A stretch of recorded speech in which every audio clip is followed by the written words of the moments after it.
আমার বিয়ে হয়েছে 7 মাস। কয়েকদিন আগে আমার ওয়াইফ আমাকে জিজ্ঞেস করে, বিয়ের আগে প্রেম করছো? আমি না বললে ও বলে, বলো সমস্যা নাই, এক বয়সে পুলাপান প্রেম করেই, বলো সমস্যা নাই, তুমি কি কোনোদিন কারো প্রেমে পড়ো নাই?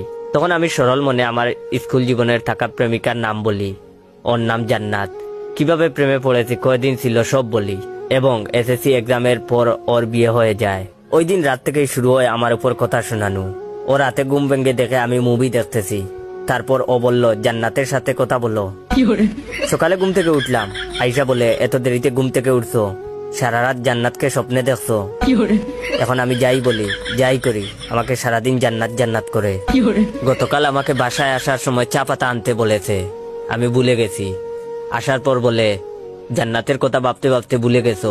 কিছুক্ষণ আগে আমি বারান্দায় বসে আছি। আইসা বলে, তোমার কি মন খারাপ? জান্নাতের কথা কি খুব মনে পড়তেছে?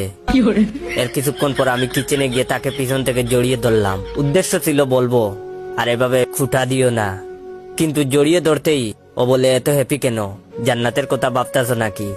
ওই দিন আমি এসব না বলার জন্য তাকে খুশি করতে তার পছন্দের একটা mobile iPhone 14 pro max gift করি। গিফট খুশি হয়েছে ঠিকই, কিন্তু বলেছে, কিসের খুশিতে গিফট করছো? আজকে জান্নাতের বার্থডে নাকি? ইভেন জান্নাত নাম নিয়ে একটা গানও বানিয়ে ফেলেছে। আমি বাসায় আসলেই জুড়ে জুড়ে গান গায়, ও জান্নাত